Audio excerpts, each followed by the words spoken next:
In front of you is the Temple of Heaven, a very scenic place in Beijing that gets to show where we're celebrating this Game 4 between Invictus Gaming and JD, because Invictus Gaming are about to ascend to what could be godhood themselves. They need to close out one Nexus, take one more win, and they advance not only to the Grand Finals in Nanjing against Royal Never Give Up, but they also qualify as our second Worlds representative, either off of first place taking the auto-qualify victory or off points. So very important matchup for Invictus Gaming in these next two games. But I got to come back to what we were talking about just a moment ago. JD are making the miracle run. Yep. They are going even with Invictus Gaming. Currently, they've fallen a step behind. But if they are to come back, Clement, what do you do? If you're the coach standing behind them, how do you get JD over the hurdle so we can go to that all-important Game 5? The biggest thing is that they have selected red side again, and I believe that you're looking at a situation with whatever matchup they leave up for the Shy, they're going to have a counter pick ready, and how that matchup actually goes is probably going to determine the game. So it's going to be on a very micro scale for these two teams, because you have to say a lot of these games have been coming down to the early game and the laning phase right here. If Zoom has a secret pocket pick that he can run into a good counter, that will be it. Well, Zoom, he's already shown us one with that Quinn, which was banned away a little bit earlier by Invictus Gaming. But now we're looking to see what is next. What is the answer from JD? Do they have more that they can dig into to defeat IG as they make their way on stage? So often we say that this is a team that is unaffected by momentum. It doesn't matter if they're up 2-0 or down 0-2. They take every game as it comes, as it goes. And coming into this red side, like you said, they are favored in this draft, saving that counter pick. But this is match point, and we haven't seen a lot of footage of JD in best of fives. Definitely not. The last time they were showed, they didn't have a cohesive draft. This time around, much better. Their center of focus has been on those picks. We've seen the Ashe multiple times. Great laning phase, priority laning phase. Also gets you into the mid game with initiative. So I think those are still going to be the two big picks for them. A strong bottom lane and the Rise pick. They had a 100% win rate before coming into this series with the Rise. I think they're going to stick to that pick. They've very clearly been stuck on it at the very least, constantly prioritizing it for themselves. And it showed in that game too when Yagao was able to take a strong matchup against rookies Orianna and unlock that champion. As you can see, that is rookie Zoe on your screen. And I just want to point out the players for Invictus Gaming right now. You're seeing Rookie laughing and smiling. Jackie Love doing the same thing. Even Ning with a grin, as currently Invictus Gaming look happy, and that is something that's very scary for JD. Definitely. This is something that we've never really seen from Invictus Gaming. In their previous playoff sets, they've looked downtrodden. They looked very nervous. They looked like they were not on a comfortable stage for them. But this time around, with that one extra split of experience for Jackie Love, I feel like he's been performing immaculately, especially with the chase down that he did in the previous game. I mean, we even remember how they ended up losing. It was Jackie Love who stepped up to console Rookie. He knew that it was his failure, his disconnect with the team that ended up costing them the series. But now they are looking more like a team than ever, where JD on the other side, with Coach Ohm and UDJ behind them, they're taking this serious. They're looking a little bit more under the weight of this matchup than we've seen from them before. But still, there's so much to get into in this. We could talk about the pregame all day, but we've got Champions Select coming up in just a little bit. Still, JD, this is an uphill battle for them if they want to try to get back into this. It's time for our casters to get us into said Champion Select. Thank you, Mr. Dom, and let's indeed get into this Champions Select. Game 4, match point for Invictus Gaming. Do they show anything new, or they just do the same thing? Because if it ain't broke, why fix it? They're not going to do that with the roster. The Shy's still in. Let's do it again. Banning away the Rakan, the Gragas, the Skarner. We're going to have the first pick of the Camille and the Tamkech. First pick of Rise here for Invictus Gaming. Yeah, the Rise is a big one. Yagao's not going to be having a hand on that one. Wonder if the Shy picks it up himself or if Rookie's comfortable to go into it, knowing that it could be a counter pick coming through from Yagao. Now we are another late run into a series, and we see the Aatrox finally hit the bench once again. Lessons learned here for JD. Invictus Gaming fast lock in of their bottom lane again. Alistair and the Kai'Sa But thank God they've actually taken away the time catch. I didn't want to see that again from Balan. Yeah. At this point, it's hilarious. Both teams are feeling really comfortable. They're getting what their plans ready. So Tom Kench and Ash for the bottom lane. Lumao once again getting a hold of it. So it's going to be Invictus Gaming that are going to be dreading it a little bit, knowing that they can try for a pick with Rise, or maybe a headbutt pulverizer in the bottom lane. But if you're not looking for Tom Kench first, he's going to be whisking anyone into the backstage. Oh yeah, he's going to be gone. And so is his AD carry at the same time. Back over to Invictus Gaming, ban away the Zac, ban away the Galio here, specifically towards Yagao. Big shared pick between him and Rookie. I feel like it's been a bit of a back and forth between the mid laners, the top laners, definitely in the last game, the Shy. Second half of that boss fight for Zoom not going so well, but Yagao got the better over Rookie in that Orianna game, but it's still tip for tat as Invictus Gaming looking into this next game. I think Yagao should be picking up Orianna here. In fact, I think Invictus Gaming should ban it out. Camille and Orianna is such a great combination. And with how strong Loken has been in this series, walking up so confidently often, I think having an Orianna shield on top of him would do wonders. See what it's going to be. Seems like a no ban actually there from JD. Let's see if that's just a graphical glitch or whether that one's confirmed, because it will be Invictus Gaming just taking away the LeBlanc here. You gotta wonder, because for JD, it's understandably difficult looking at Invictus Gaming and looking for a ban. It just literally just top lane and jungle. That being said, Sion being locked in, they're just comfortable with the top lane tank coming in for Zoom. Felt great success from the Sion back in their quarterfinal match against Edward Gaming, so why not pick it again right here? Give Zoom a tank. Tried the more carry matchup in the top lane, did not work against the Shy. So let's see how this one goes. Invictus Gaming giving Ning the Sejuani. And remember, Sion is a tank that has a great laning phase. So if you're the Shy, and if you're trying to go for an Urgot pick, or something that has great laning phase presence like an AP top laner, Sion just matches it, and then he can have great zone potential in the later team fight. So JDG thinking about giving you a very solid top laner that can do both. Invictus Gaming, though, unleashing the solo laners. We've got the Aurelia and the Shy. I'm not going to discount the possibility of Aurelia going top lane, but it's most likely going to go to Rookie right here. JD, you see the solo laners, they get the final pick, and it's going to be Vladimir. #1 in solo kills. Rookie picking up Aurelia means something. Means that Ning going to be tag teaming him with him a little bit more and seeing if they can get a pick up. That's right, as you said, we're going to have to see once the clock strikes 20 to see if the Shy is going to be landing with Aurelia. Very unlikely, knowing that this is going to be a very difficult matchup for him. Aurelia just doesn't have the stats to really be able to deal with a lot of these laning tanks / bruisers. So we're going to have to see. It's already being hovered for him. So we'll have to find out. But there's 7 seconds left, and I've been fooled once before, That's so true. no longer, Mr. Plasm. I'm going to wait until we actually see the 4 lineups that will pan away before 20 seconds. Yeah, Still we a always chance. get tricked by that because next 3 seconds, that's when teams usually just lock in their real champion. But again, yeah, the matchup into Sion isn't fantastic. Into Bruise isn't typically for Aurelia just not great. There is outplay potential when he's charging the Decimating Smash, though, with the Flawless Duet to actually jump through that one, jump onto the Sion when he doesn't have the ability to CC you. But then when you hit level 6, this just becomes Struggle Street. In the mid lane, though, we're going to see the Vladimir matchup into not Aurelia. Yeah, it's going to be Rise. Yeah. Which is a really good matchup for Rise. It is. You got to wonder, that's why they would put the Aurelia top lane, not only because the Shy wants that carry pick. He's not going to get Riven. He doesn't, even though that's the champion that he loves to play through in solo queue, it's not the time for Riven, so why not someone similar? Aurelia, set up there. Maybe you can get a 2v1 or 2v2 kill on towards the Sion, while Rise has a great matchup versus the Vladimir. Snare him and see if you can actually output the DPS, sit him still.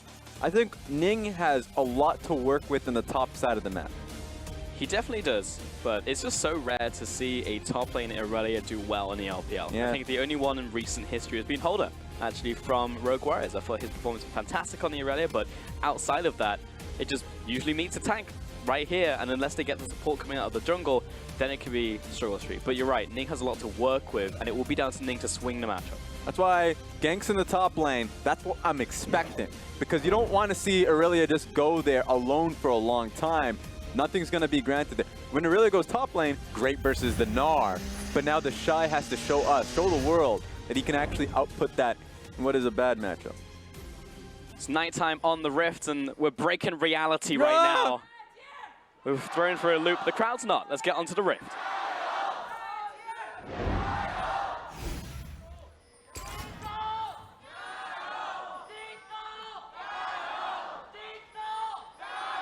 Ain't nobody gonna get the JD manager down. Absolutely not. It's always wondering if someone's going to tackle him. Try and sabotage him meanwhile. Yeah. He'd still shout as he's being pulled out of the stage. J-Dog! All right, let's get into this match point for Invictus Gaming. Carries in top and mid. Going to be Conquerors coming in for the Shy into top lane into this tank. Makes sense. Mid lane going for Phase Rush into the Vladimir matchup. It's also going to be the Glacial Augment again coming in here from Zoom. Yeah, so we've seen a lot of runes coming in for Sion. Glacial Augment's just there for melee skirmishing. Works well for him. Remember, his shield really gives him ownership of the matchup. So the Shy should be playing this one out passively. He's going to have a level 2, I think, though, just because the extra Sion does help out Clid in the jungle. But we'll have to see as that lane works out. But we already know how Vladimir versus Ryze works out, which makes sense that Yagao would actually come into the lane with Ignite and Electrocute, try and combat the early skirmishing that Ryze can actually output. So well, I want to see if he actually does challenge him. He has Clid here on the Camille, who can help him out. Yeah, I thought junglers are going to be swinging these matchups depending on where they go, but Ning actually started on top side, and now he's going to pass towards the bottom side of the map. I think he's just about to be spotted out here. Yep, pings go down onto his position. We're just going to be trading sides. You don't get to see a lot of this. When Camille starts top side and stays top side, it's fairly risky because you don't clear quickly. So that just makes it so the enemy jungler actually gets a free walk. But the trade-off is that you just have outright pressure in one of the lanes that you can look for a gank on. The Shy plays incredibly respectfully, and same with Rookie. Look at Ning. Okay, he's just trying to go farm up for his Krugs. Yeah, the wave's too pushed in here for Jaculov and Baolan, so it's going to be pushing up on this wave. Equal farm across the board. Top lane going as expected, even though level 2 was picked up by the Shy. Doesn't really want to challenge the Sound on a 1v1 just yet, so he gets the push in. So going to have to farm underneath this tower. We'll take a look at that one in a second. And honestly, this is a really good start for Ning. Getting a full clear in his bot side, which means Krug advantage for him when Clid has nothing on that run. So I think he should have the experience advantage. Yeah, it's going to be sad. He doesn't have that next reset. Yeah, it's a real long cooldown at level 1. It's about 11 to 12 seconds, so he won't get it for the rest of this mini wave. We'll be coming up for like the last couple minions, and reaching this on the backline, difficult. There it is, back there. But Zoom's just going to be holding the line. And it's not a Comet Sion, but it still does quite a bit of damage in zoning you from the CS. So a CS margin is definitely going to happen, because Zoom is usually using his Q specifically just to stop him from getting it. Yeah, really frustrating matchup here for the Irelia. Needs a couple levels under her belt. But again, Flawless Duet really nice into that decimating smash. And Clid moving to the top lane just as the Shy is pushing out. He's pushing towards the top brush right here, trying to break that vision, but he's already caught out by the slow. Nice duet right there. Dodges out on the hook shot as well. The Shy cutting down into the river, and here is Ning for the counter gang. Forces the flash from Zoom. Just past him, gets the stun down, and now they're looking for a return kill onto Zoom. Managed to find first blood. Now they're chasing back towards Ning. Huge damage coming in from the passive, and the Shy forced the flash away. Zoom trying to get in range in his blood rage, but Clid's gonna get it second. There we go. Clid gets the 2 kills just because they had the numbers there. Oh! Baolan opening up to the bottom lane. Double knocker comes in. Loken flashes away, but the Town Kent's still in enemy's reach. He's going to get back to the tower. Yeah, Loken's going to have a time to base. Does have teleport, so he should be fine. He's not going to lose anything. He's going to get this cannon wave scot-free. But remember, top lane was what mattered here. The Shy outplayed the hell out of Clid and Zoom. Just Clid couldn't get the hook shot. I know we're going to be seeing it very soon. It's essentially a blooper reel for both Clid and Zoom because Zoom actually missed his slow. Used his E, couldn't land it. And so he tried to follow up with his Q, didn't get the knockup because it wasn't channeled long enough. All of these mistakes piled up and allowed for the Shy to actually have a lot of bot time for Ning. Yeah, Ning comes into the fight, but it was still 2 kills going over to Clid right at the end there. So just take a look at it. Each and every single one, we missed the E portion of it, but he didn't get the Q. And so the Shy actually Qs away when Clid's trying to get a stun onto him. So he buys so much time, in fact so much, melee versus melee alongside Sejuani makes it so you're actually stacking the stun alongside with her. Sion goes down. Only problem is you're going up against Glacial Augment Sion that auto-attacks you and slows you for a lot. So he's going to be able to follow up and get the 2 kills. Give it along to Camille. Yeah, it's been a while since we've seen Sion. He used to forget how annoying that passive is because you do a lot of damage in your passive. Suicide Sion was a thing that we saw for a while where people just rush lethality and sprint at your face. It was the most annoying thing to face in top lane. I saw it in mid lane as well. So Zoom, Glacial Augment, I love the pickup. It allows you to get kills in return like that. Annoying to face, annoying to have on your team. It just shows how strong that ability is. Clid's coming for a second kill. Oh, he's coming for round 2. The Shy has already used the Defiant Dance. He's knocked up, brought back down to earth, and he's put down into the ground one more time. Clid, 3 kills. Yeah, you heard her. Killing spree. 3 kills really early on, Clid is just having a feast in the top lane. Balan aggressing onto the bot side once again, opening up for Ning to come in here, take out the wards. So they are getting something back on the bottom side of the map. You can see the CS advantage being opened up here for JDG. That feels bad. Didn't manage to pick up the cannon. But the top line and also Clid doing so well for themselves, that's going to spill over at some point. Yeah, this is a problem. Clid is just staying here.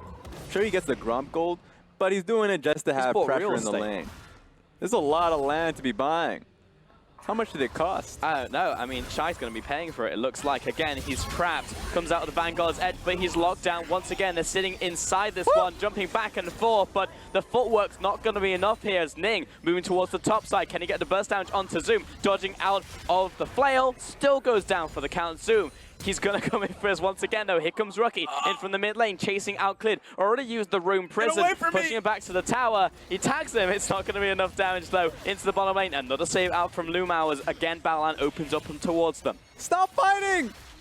No! JDG and Balan keep fighting. Yeah, I mean, I guess it's entertaining, but it's just so much to really swallow. JDG and Balan only look for fights when a fight happens in the opposite side of the map. Because usually one, oh my god, Hex Flash. I love doing that as Alistar, by the way. If you have X Flash, just go for it. Force Lumao and Loken to just back away, because you could just Hex Flash forward anytime you want. But yeah, you can change directions of that one. Yeah, so that's the best thing. It's just like, am I going in? Am I retreating? You don't know until it's charged up. Oh, baby. I don't know until it's charged up. Ain't that the truth? Yeah. So yeah, sure.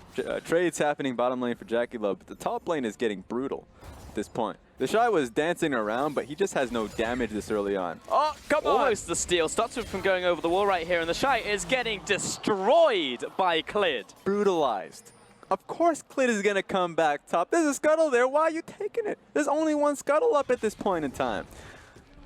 The scuttles have respawns. Oh my god. He went from top lane to mid lane. Will kill that laner as well. Ning with a return kill, though, moving on towards Yagao. Massive shutdown bonus to him. And we'll start chasing him back. Has the red buff, forces out the pool. That was almost 700 gold going in there to Ning. Yeah, at least it's getting traded. At least Ning is in the right place. But here's another fight. Arrow, it's onto Balan, and he does not have the ult spit. Gobbled up, spit out. It's going to be a meal for Loken as he regurgitates that one. Yeah, getting too close to the Tom Kench is dangerous. He even has heal still, so I don't know about that one. JDG recognizes that he's no ways that he's going to be killing Lumao. There's too much CC in this lane. So yeah, Rookie is another victim to the Clid train. He actually still gets the kill, even though Ning came in at a really good time for the stun. So at least it's traded back. Here comes Ning in the same area. I don't know if you should be top lane anymore. I feel like that's not the right call to be making. Unless you know where Clid is right now, you cannot really make a play, because he just could be there in the shadows. Heck, he can get there very quick with that hook shot, moving through the jungle. And Sal's at the point right now where he's just going to sit under his tower and just be gank immune. This is what the problem is. If Ning goes top lane for a 2v1, Zoom, Glacial Shroud, I mean, he has so much innate armor, it takes too long. You have no information as to where Clid is. Clid is doing this one for free, sure, but there's no way Ning will commit to the gank because the imagery is that Clid is top lane. There has no vision for past 3 minutes now. So he's going to get this one for free, and he's going to actually protect Zoom based off the fact that they haven't had eyes on him for some time. This early game has gone so well for JD, and frankly, 95% of it has been coming out of Clid. Clid has just been all over the map. I'd love to see him again on a jungler, which can make a lot happen in the early game. Allow him to be one of the carries as well. We look towards the solo laners so much of JD. You look towards Loken in those team fights, but Clid is usually the one who gets it going for the team. This time, all the onus is on this guy. He's got 6 assists total of all of the kills in this game. Everything has been started off by him. And that's why now Ning's duty is just to track him. He can't make his own plays. If he do, Ning is gonna Clid's gonna have a larger play with how many control wards are in the bottom side of the map. Almost certain that the bottom lane play is gonna happen. So Ning just has to sit mid and protect Rookie. Here we go. Let's do it again, because here comes Clid. Once again, uses the flash on that one, brings down the ultimatum, and Rookie's already dead. Zoom in from the top side, not even needed.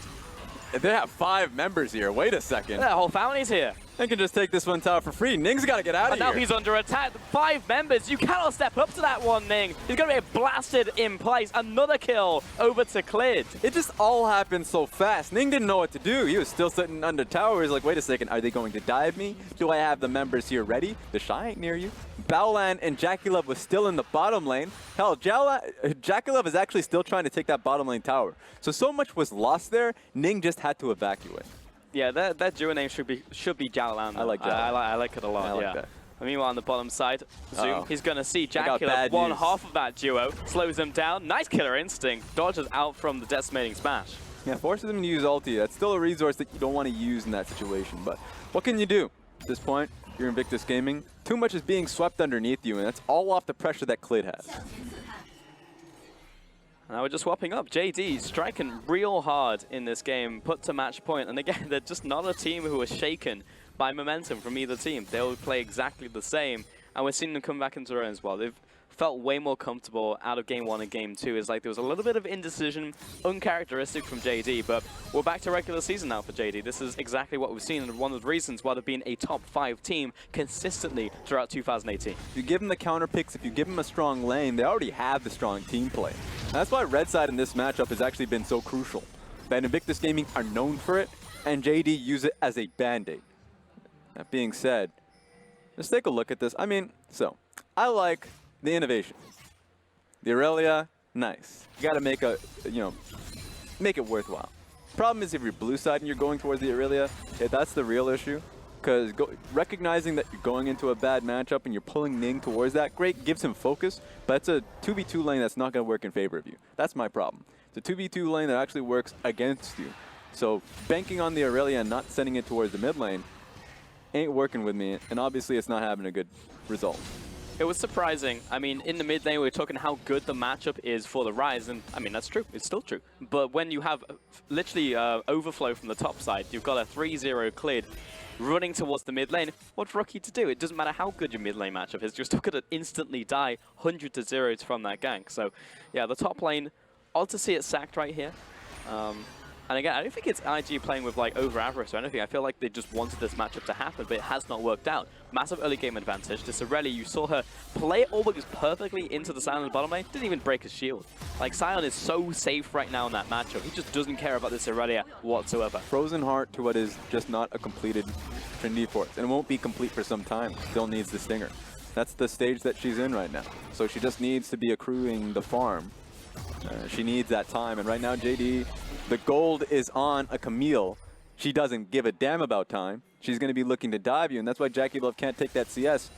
She knows she's paying for what is Aurelia's issues. I mean, there is no one on Invictus Gaming who survives an onslaught coming out from Camille right now. I mean, that true damage is going to cut through Baolan, even in the ults. You know, Ning is probably the safest out of everybody, but he doesn't want to be the last person standing. He wants the damage dealers to be up. Top lane, I should try to just deny farm. They don't even care. Locusts are going to stand on by, finish off the tower. Going to be 2 towers now over to JD. Massive advantage. First tower of the game, first dragon of the game. Next dragon's going to be Cloud, but they have complete control. I want to see them accelerate, but so far, doing a great job of it. Yeah, being able to take all of the outer towers should be their focus. Now remember that bottom lane tower is going to be the next one. They have a Scion there, but already basing. Wonder if this is just going to be Loken and Lumao actually pushing this one out fully so they can look for the bottom lane tower. If they do it now, that's great. Otherwise, the windows start closing because Baron's going to be an issue. So it's better now to send your bottom lane towards them. Dragons are going to be coming up soon, so there's still actually a pretty hefty reward in the bot side. Still something to look towards. First items being picked up as well. We were just talking about top lane, but of course, we probably look to the man on the map who has the most gold, first off, looking towards Clid. He's got that Warriors enchant plus the Sheen, looks like, so he's going to go straight towards that Trinity Force. It's going to be a very fast Trinity Force in this game as well. It's a fast Trinity Force, but it still kind of stops you. A lot of the times you see Camille going towards a really early on GA, having the stopwatch and then looking to pick into it because it starts fights a lot quicker.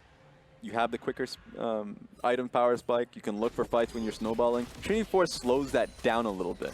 But it just means that once you hit the Trinity Force, my God, are you strong. So that's what we're going to be seeing out of JG. In fact, we remember seeing that out of LMLXG when he got the pick. So it's just mostly just him saying, we'll buy some time. We have great side lanes. Once we pick up our proper items, we can just go all in. It's one of those rare instances where you can stay ahead of the curve. You know, if you're just building more damage to the point where if you blow up the target before they can do anything, I don't need a GA because I'm not doing any damage to me. I'm not going to be in danger of being bursted. So just nuke him down, rotate to this bot lane. Wow. And shove him away. I mean, what can the strategy? If he steps up, he faces an ultimatum, and he's dead. Yagal's got the damage. Clid's probably got the damage by himself. And the Shy, he's left to try and farm Crooks here. Should be Lumao and Loken actually calming down a little. They're pushing out when they know that Camille's actually been seen in the bottom side of the map. That was the slight opening that Invictus Gaming have. But all of it is on Ning. Ning has to be the one to start the fights. If Bao Lan is seen coming front to back, there's no way a flash headbutt pulverize is going to be able to catch you. Loken has the reaction to deal with it. So it's going to be on Ning being able to clear out vision around the mid lane so they can look for a flank, but that's just not been happening. So step 5, super easy for JD. You know, they've got all the first steps of the game on lockdown, but now they have to start looking towards the harder objectives, the inner turrets. That's where it's going to be more difficult for them. But JD are already putting those next steps in. They're placing down the deep vision, clearing away the vision as well from Invictus Gaming.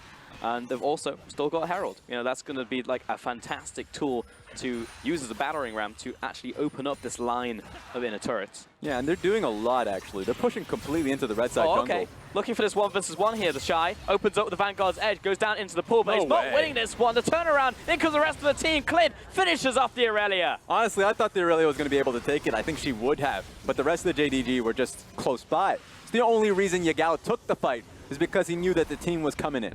And what an absolute disaster, because that Herald is about to time out. JD may have not found the option, but they're going to go for the re-engage. Alistair steps up right into the sight line of Zoom. Return damage, though, from Bao Lan. Has to flash away, though. Don't go for that one. Everyone knocked back towards the team. Clid in with a massive ultimate. Comes in with a stopwatch, and everyone is getting run down by JD. There is no escape. Ning goes back to the pad, and this is going to be an inhibitor. It's a possible Dancing Herald. It's a little bit too soon, 28 seconds on Rookie, but it has to be Ning, the Shy, and Bao Lan to hold the fort. Shelly's going to get a charge off against the Nexus turret. This is insanity here from JD. Invictus Gaming trying to hold the line 3 versus 5. The Shy slowed down. They're pushing onto the backline. Clid here with the assassinate. He goes down. The Shy back to the spawn pad, trying to find one of these Nexus turrets. JD still trying to find more from this one. It might be time to turn tail and run because the Shy, he's turning it on, jumping on towards Zoom. Slowed out once again, stunned, looking to fall. Lumao with the save.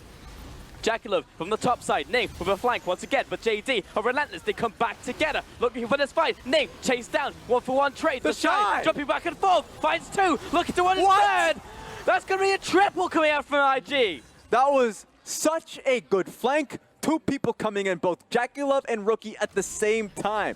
And throughout that, members refocusing.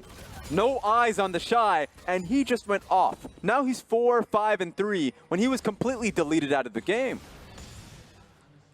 A couple seconds ago, we're pushing onto the Nexus turrets. And JD, it almost looked like a fight they were going to win, but the Shy, literally, he was 1 of 5 before that fight and picks up multiple kills off the back end of it. It really is still strong in this when you have that Triforce, but I'm so shocked that that happens in the first place. Yeah, honestly, this is when you know that a team's been peeping too many RNG games.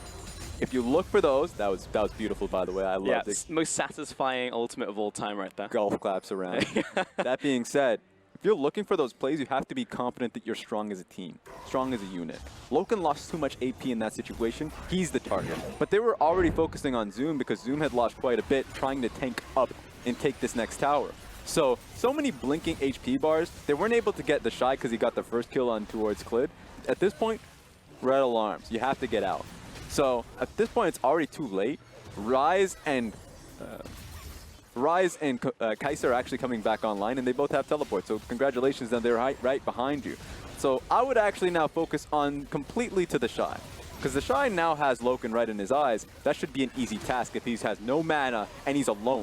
Lumao is easy. He even finds an escape away from Lumao to get the next target who is in blinking HP. The Shy played that incredibly well, but also shouts to Ning. He found many crucial A slows and B Arctic Assault onto the perfect targets at the perfect time. If he didn't get that knockback onto Clid when he jumped into that backline, that's a dead Aurelia and probably the game.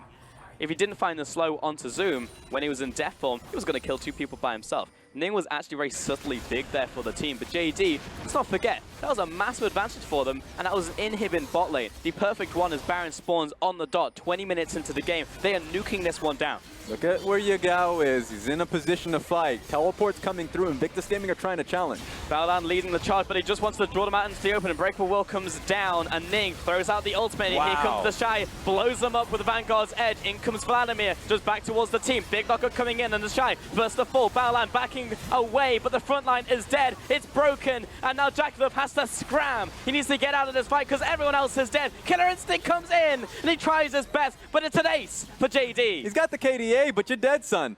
That is a full ace, and eyes on JDG as they're walking straight towards the Nexus.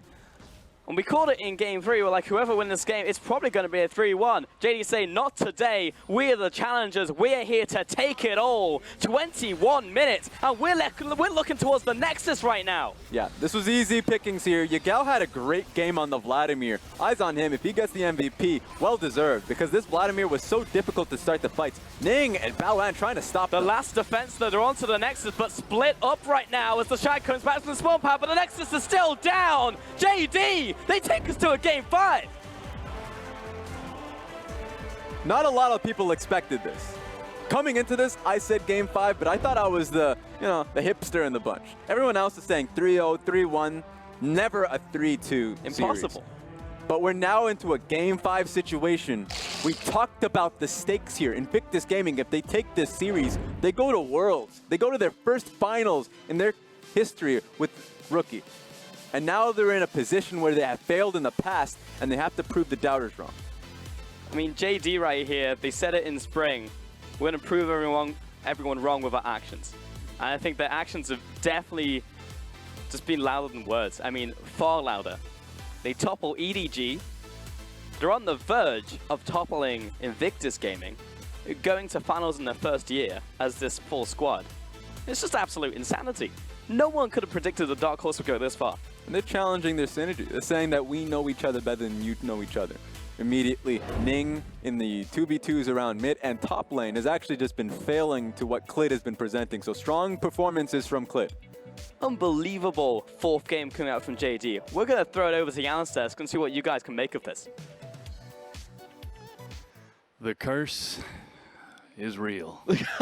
Invictus Don't worry. Gaming to Game 5. And Clement, I believe it was, and I quote, if IG go to Game 5, I think JD will take it? Yes, I did say that. Yeah. Yeah, and I still do believe that quite a bit. I feel like the pressure definitely is mounting for Invictus Gaming, and we need to talk about it from the draft. What really went wrong with this? In my opinion, they shouldn't have swapped the Aurelia and the Ryze for a better matchup in the mid lane. What they were thinking about is if we get the Ryze into the Vladimir, I can constantly push in, I have more priority. But the thing about the draft at that point was the enemy team already had the Camille. And you're not really going to be pushing that matchup so hard. And when you think about the Aurelia into the Scion, it's just such an easy kill lane to set up. You could see in the first replay, Raz said it perfectly. He missed out 3 skill shots from the side of JD Gaming, and they still won the 2v2. That's absolute insanity. It has to be said, Ning's Camille was what really broke that game open. Constantly going top. Clid's Camille, yes, Clid's Camille. Constantly going top and bullying the Shy over and over. 0-4 at one point for the Shy. Actually, I believe it was 1-4 as he did get first blood. But is it just that easy? Is it just taking a champion that can camp top, keep the Shy busy? Well, I actually think Invictus Gaming kind of helped in that, just because of the matchup. Like Pulse was saying, that we've seen Aurelios go into the top lane, and the results have been incredibly poor. If you don't have, if you're not crossing a meaning wave, you have no escapes whatsoever, and you just die incredibly easily. And what Clid did was that he got 5 kills in the top lane before moving to any other lane. And that was such a massive advantage when the Ryze was stepping up, when he was thinking he had a good matchup. The burst damage was enough to instantly delete him off the map. So the JD composition actually ends up paying great dividends for them. I mean, it almost seems like we saw the same thing in the bottom lane with Jackie Love and Baolan walking up. You said it yourself. It was like, uh-oh, bottom lane seems like they're getting disappointed with how top lane is going. Yeah, that was and a top-down tilt. now they're trying to take the fights. I don't blame them anymore. Like that game was going pretty bad at that point. And like we were talking about, a lot of this series does come down to micro matchups. That's what it has been the main determinant. So how do you set up a strong lane for yourself? Invictus Gaming, I hope they can keep their wits about them and keep calm because red side is coming up for them. Yeah, we just saw them laughing and smiling coming into game 4, feeling very happy and confident about it. You saw the first pick rise. Coach Ohm laughed out loud on camera and immediately counterpicked away the Camille Kench and followed up with the Ashe.